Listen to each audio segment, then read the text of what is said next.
Lovers, ketemu lagi di YouTube channel Livo Diet Center. Kenalkan, saya Tabita, dietitian dan CEO dari Livo Diet Center. Dan kali ini kita akan membahas mengenai menyusui dan penurunan berat badan setelah melahirkan. Dan hari ini kita juga akan ada talk show atau ngobrol santai bareng dua ibu hamil kita yang cantik-cantik glowing.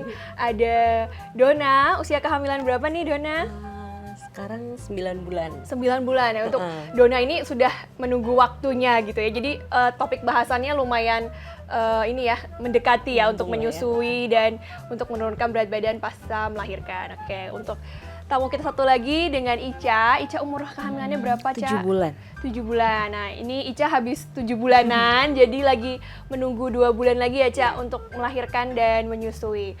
Untuk teman-teman diet lovers, kita akan membahas mengenai penurunan berat badan nanti pasca melahirkan ya. Jadi biar kita bisa prepare untuk menyusui sama untuk menurunkan berat badan setelah melahirkan nanti. Kita udah siap-siap dari sekarang, oke? Stay tune, kita akan bahas satu demi satu di Livo Diet Center YouTube channel.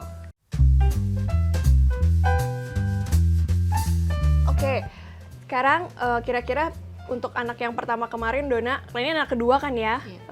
Ada trouble nggak sih dulu pas nurunin berat badan? Kalau yang dulu sih lumayan ya, banyak yang bilang kan kalau menyusui nurunin berat badan. Cuman kemarin pas yang pertama sih enggak sih. Oh, nggak banyak turunnya gitu tuh? Nggak banyak.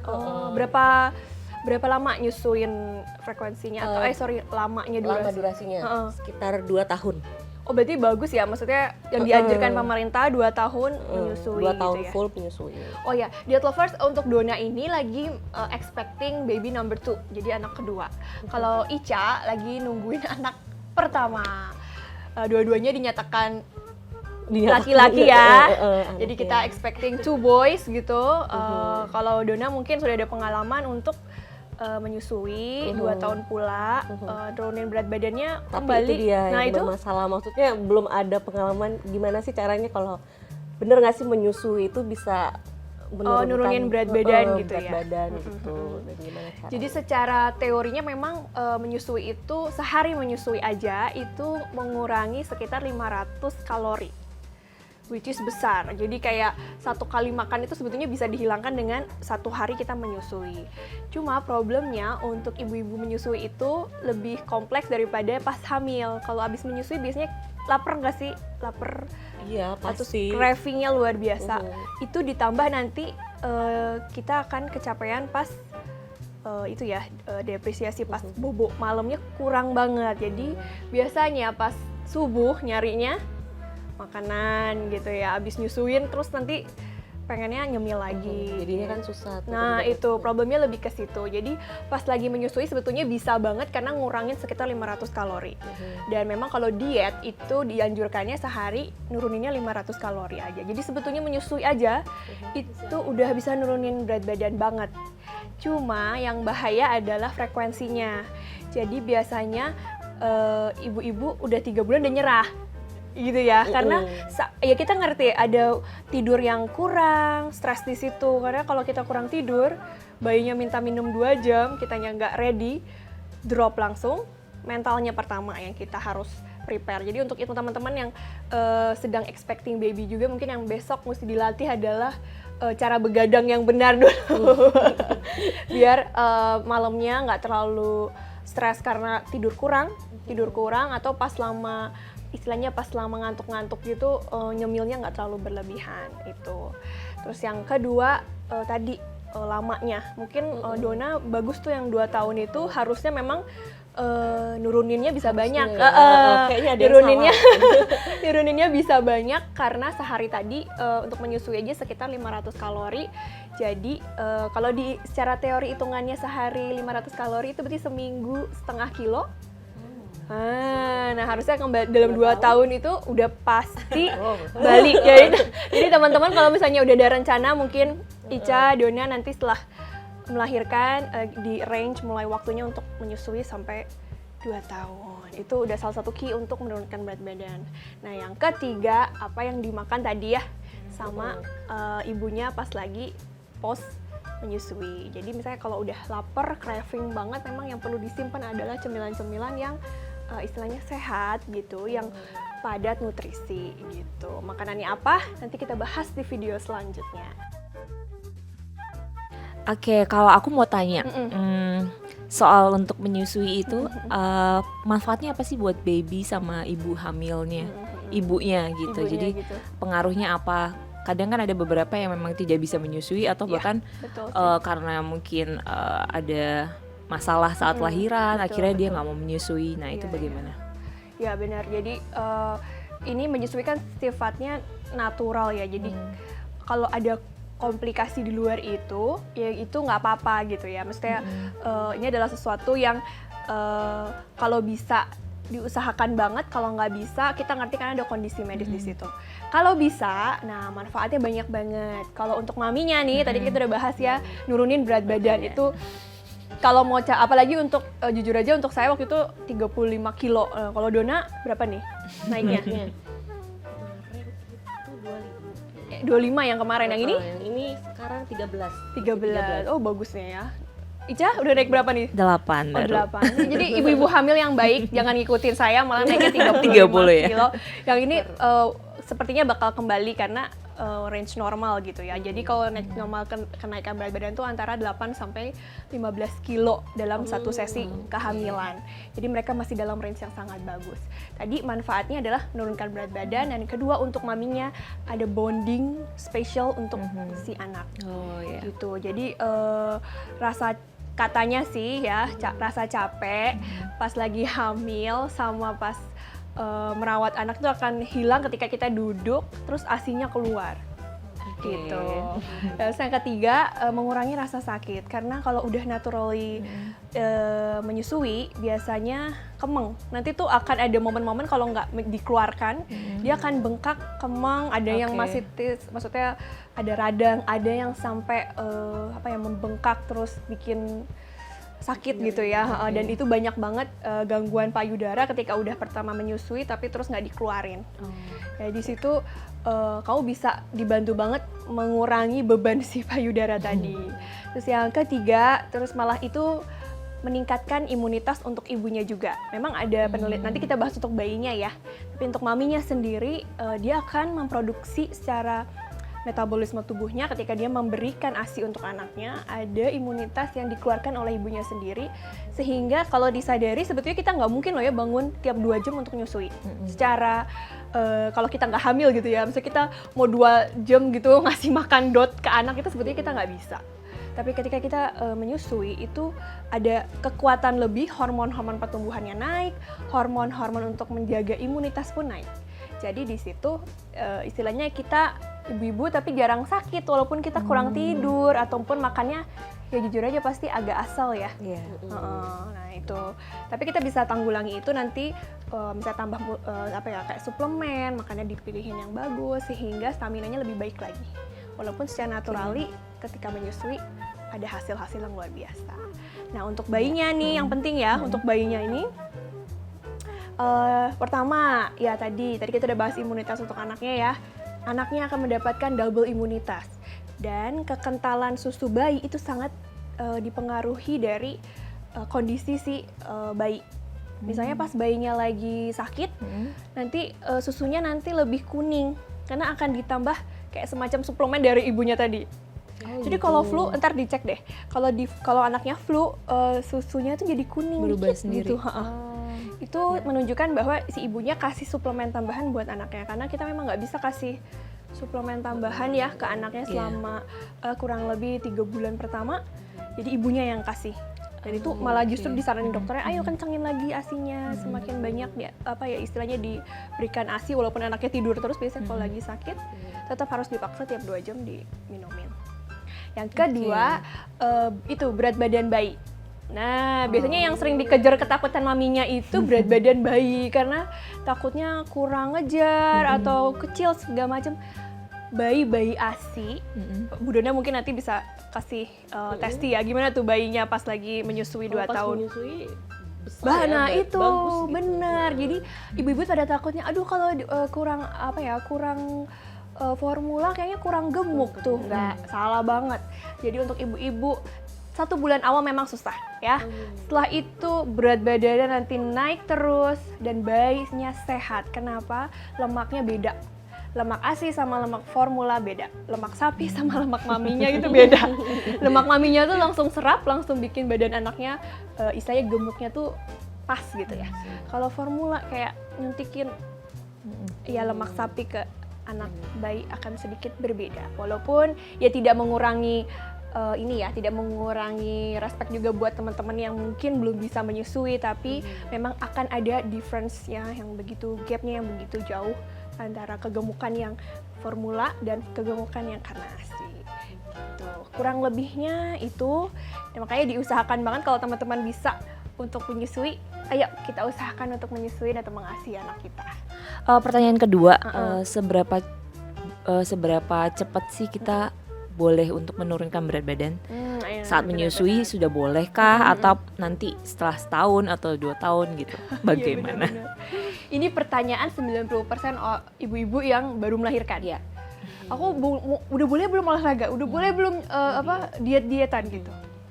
Oke teman-teman, good news-nya boleh banget. Karena tadi kita udah bahas di awal, setiap kali kita menyusui itu udah 500 kalori. Secara nggak sadar kita tuh udah diet. Oke.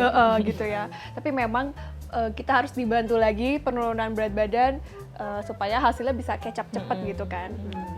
Jadi bisa banget, tapi untuk ibu-ibu menyusui ada beberapa syaratnya nih. Yang pertama, tadi jangan sampai volume ASI-nya berkurang. Gitu. Makanya kita harus perhatikan benar apa yang kita konsumsi. Karena kita menyusui sudah kurang 500, tapi kalau diisinya berlebihan, nggak jadi deh kurangnya, malah surplus terus. Atau yang kedua, misalnya pun cukup, tapi apakah ASI-nya tadi, misalnya makannya 1000 kalori gitu sehari, 1500 kalori udah pas gitu.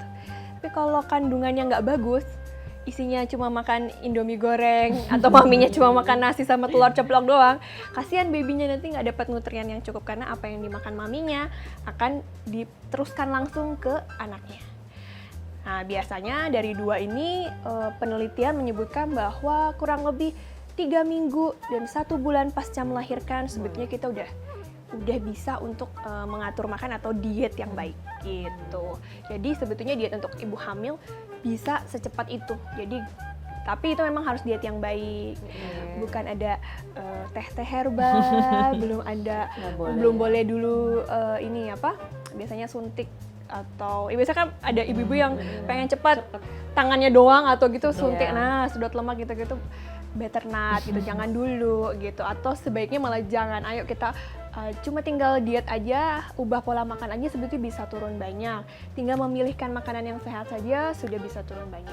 Tadi tipsnya yang pertama tadi ya, sudah bisa untuk menurunkan berat badan.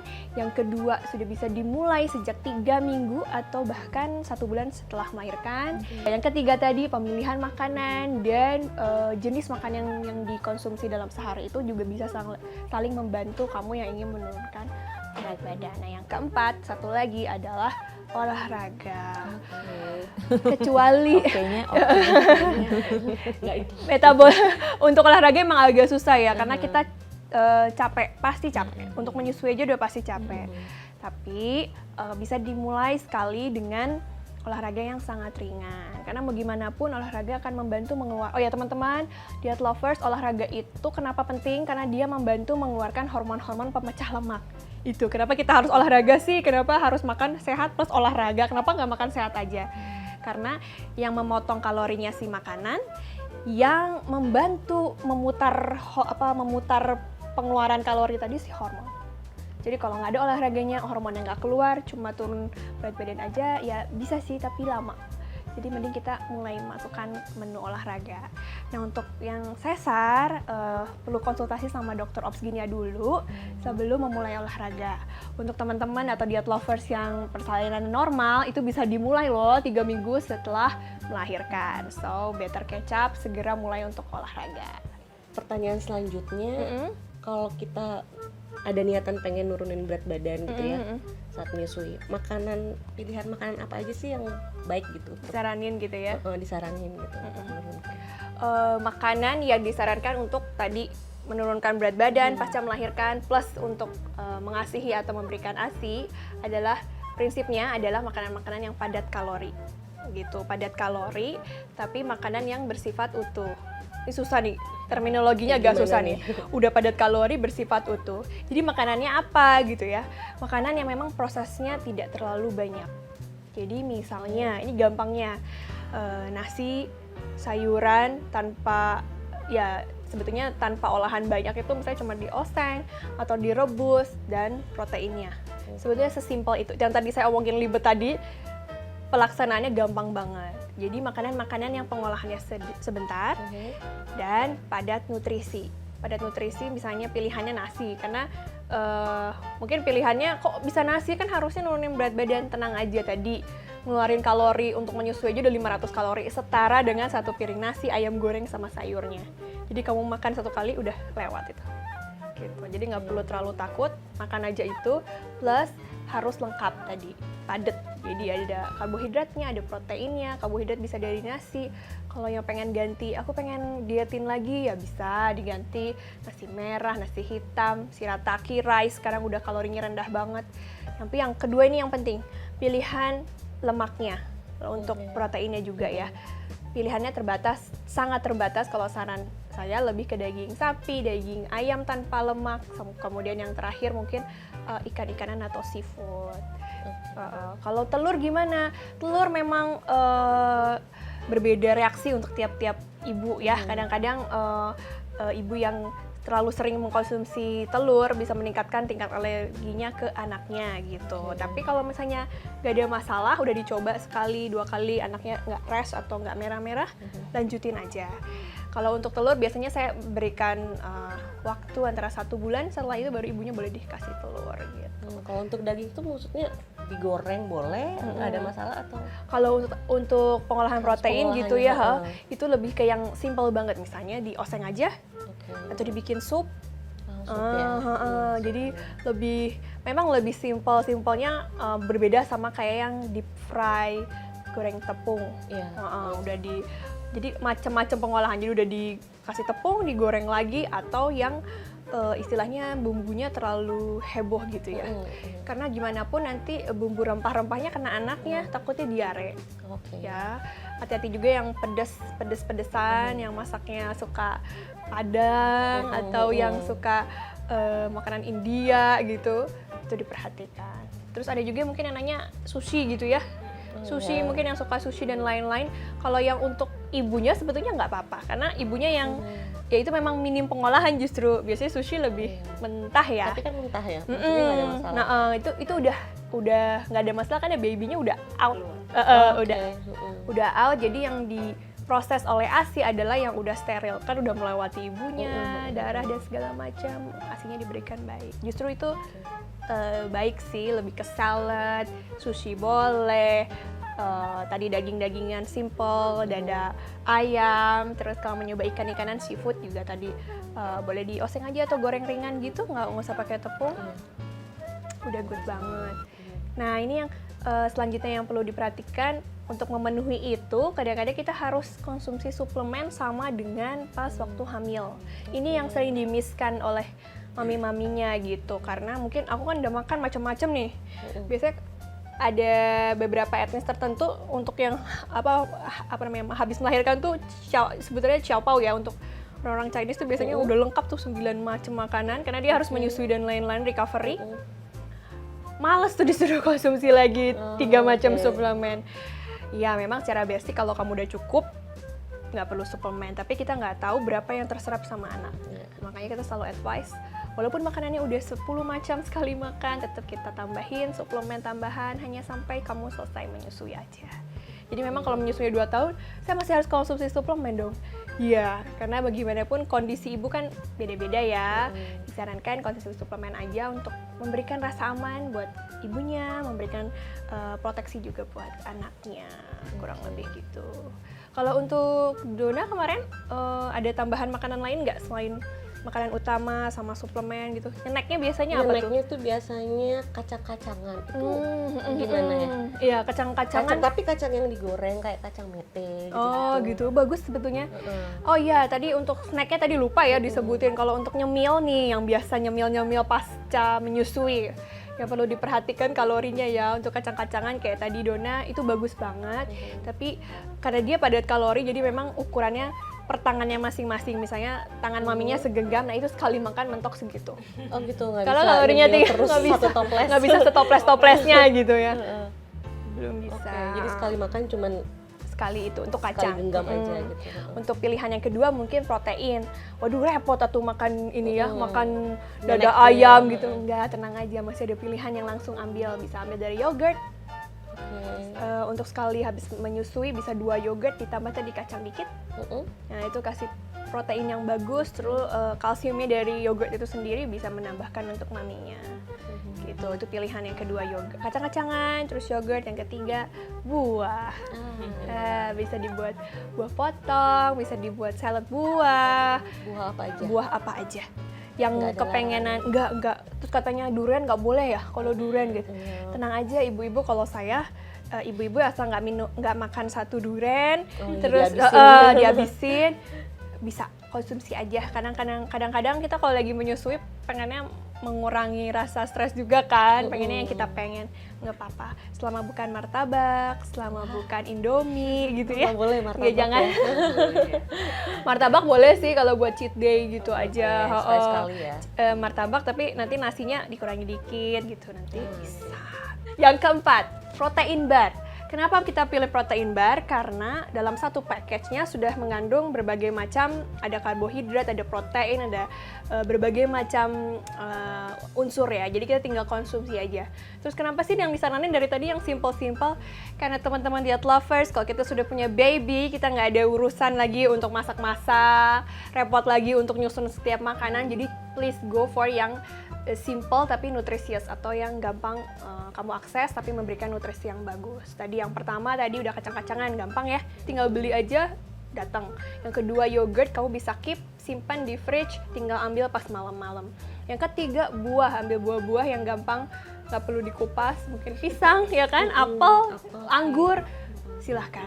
Yang keempat tadi protein bar, bisa dalam bentuk granola sekali makan, atau protein bar yang kau bisa dapat di swalayan-swalayan, tinggal buka, makan, beres.